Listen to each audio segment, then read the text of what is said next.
ओम नमः शिवाय हर हर महादेव। नमस्कार फ्रेंड्स आज आम आपण कौन एमती सेमती मंत्र नुहे बरम आज आम आपण रुद्रावतार रूपी बाबा महाकाल महादेव एमती गोटे शक्तिशाली साबर मंत्र विषय कहूँ जो मंत्र को आप जाणी जापर आपण को कौन भी मंत्र को जानवर आवश्यक ना कहीं ये गोटे मंत्र आपण संपूर्ण भाग्य को बदलईदेव।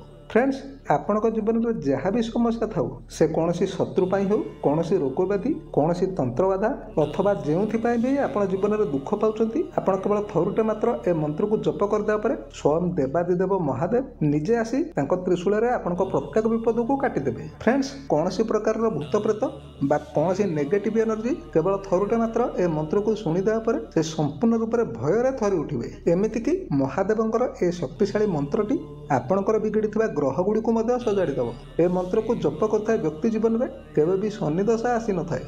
तेबे फ्रेंड्स आपण देवदेव महादेवंकर से शक्तिशाली साबर मंत्रटी को तो जानवे किंतु जदि आपण महादेवंकर जड़े सच्चा भक्त होता तेबे वीडियो को संपूर्ण शेष पर्यंत देखंतु। आ वीडियो को देखिया परे वीडियो को गोटे लाइक करे सहित कमेंट रे आपण ओम नमः शिवाय निश्चय लिखि दियंतु जहा द्वारा सेही करुणामय महादेवंक कृपा आपणक ऊपर सदा सर्वदा पाई रहिबो।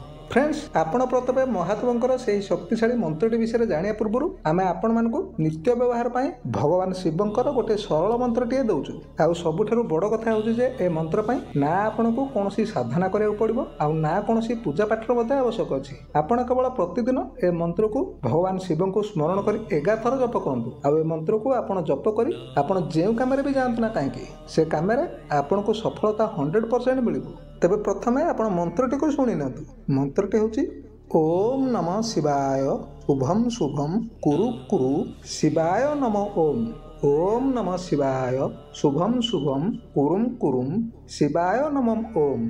फ्रेंड्स आपण प्रतिदिन स्नान शौच कर सारा पर किंबा कौन भी कम बाहर को बाहर समय केवल ए मंत्र को आपण भगवान शिव को स्मरण कर 11 थर जपी दिंतु। आउ देखिए ए मंत्र को जप कर आपण बाहर को बाहरिया पर आपण जो कम भी जातु ना कहीं से कम आपको सफलता मिलवाटा ग्यारंटी।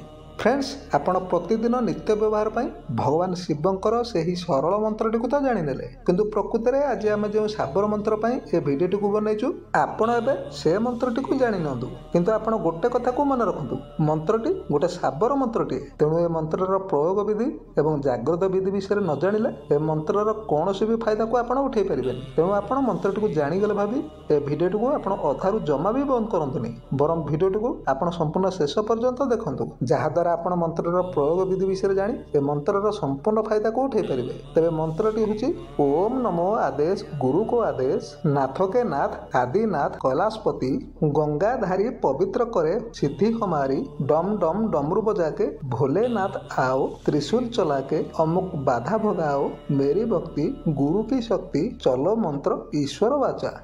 फ्रेंड्स आपण मंत्रटी को शुणी एथुर अनुमान लगे पारुथे ए मंत्रटी जीवन में कौन भी बाधा विपत्ति को काटिया ही प्रयोग करा जाए। आपण जीवन में जहाँ भी बाधा बा जहाँ भी विपत्ति थाउ आपण केवल मंत्र जप करता भितर मंत्र में जो जगह अमुक अच्छी से अमुक जगह आपण निजर विपत्ति बा निजर बाधा को ही जणाई ए मंत्र को जप करेंगे। तेज आप एपरी मानिक चलते जे जदि आपण ए मंत्रटी को जागृत करनी तेज आपण ए मंत्र को जप करिया परे स्वयं देवदेव महादेव निजे आसी त्रिशूल में आपंकर प्रत्येक विपद बा प्रत्येक बाधा को काटिदेवे। उदाहरण भाव में आप एमती मानिक चलते जे जदि आपण जीवन में अनेक शत्रु हो गले तेज आपण ए मंत्र को जप करता भितर मंत्र में जो जगह अमुक अच्छी से अमुक जगह आप निज शत्रु ना को लगे मंत्र को जप करेंगे। आपण शत्रु जिते भी शक्तिशाली होता ना कहीं स्वयं महादेव क्रोधर से जमा भी बर्ती पारबनी। ए दुनिया रे एमती कौन भी बाधा ना ए मंत्र से बाधा को काटि पारबनी। आपण जदि कौन कारण पारिवारिक समस्या फसी रही कौन कारण जदि आपण व्यवसाय धीरे धीरे बुड़िया लगी थाए किंबा आपणकर कौन शत्रु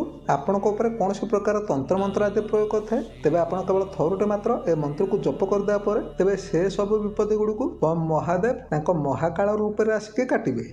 फ्रेंड्स भयंकर भयंकर रोग व्याधि तथा शनि राहु केतु परी ग्रह दशा गुड़िक बर्तिया तो ए मंत्र रामबाण परी काम करଥାଏ। तेणु भगवान शिव उपर आस्था रखिता प्रत्येक शिव भक्त को ए मंत्रटी विषय जानिबा एवं ए मंत्र को जागृत करबा अत्यंत आवश्यक।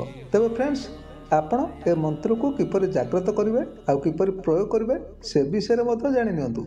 फ्रेंड्स ए मंत्र को जाग्रत करार शुभ तिथि विषय जब जाना जावा तेज आप श्रावण मासर कौन भी सोमवार दिन ही ए मंत्र को जाग्रत करूँ नचेत आप कौन भी गोटे शुभ सोमवार दिन में मंत्र को जाग्रत करेंगे। ए मंत्र को जाग्रत करने आपड़ कौन भी गोटे शुभ सोमवार दिन निज पूजा घरे प्रथमे आप लाल रंगर खंडे कपड़ाटे बिछी दिखाँ आउ से कपड़ा पर आप भगवान शिवंकर फोटो खंडे स्थापना कर भगवान शिव को खूब भल भाव धूप धूप देखी पूजा कर सारे आप रुद्राक्षर मालार ए मंत्र को प्रतिदिन लगातार 41 दिन पर्यंत गोटे गोटे माला जप करूँ। ए मंत्र को आप गोटे गोटे माला 41 दिन जप करापर मंत्रटी आपंकर संपूर्ण रूप से सिद्ध हो मंत्रटी को आपड़ थे सिद्ध करदेपर आपन को ए मंत्र जिते बड़े भी आवश्यकता पड़ो अर्थात आपण जिते बड़े भी कौन प्रकार विपत्ति आपण जीवन में कौन बाधा आसी उपस्थित होपण केवल ए मंत्र को 11 थर जपी दिंतु आपण जीवन में जहाँ भी बाधा जहाँ भी विपद अच्छी मंत्र में जो जगह अमुक अच्छी से अमुक जगह आप से बाधा बा से विपत्ति जहाँ भी अच्छी ताकू जना ही ए मंत्र को जप करूँ। आप देखिए आप जो बाधा विपत्ति ए मंत्र को जप करेंगे से बाधा विपत्ति गुड़िक खूब आश्चर्यजनक भाव में दूर हो भगवान महादेव कृपारू आपण घर तथा आपण जीवन में सुख समृद्धि पूरी उठिब।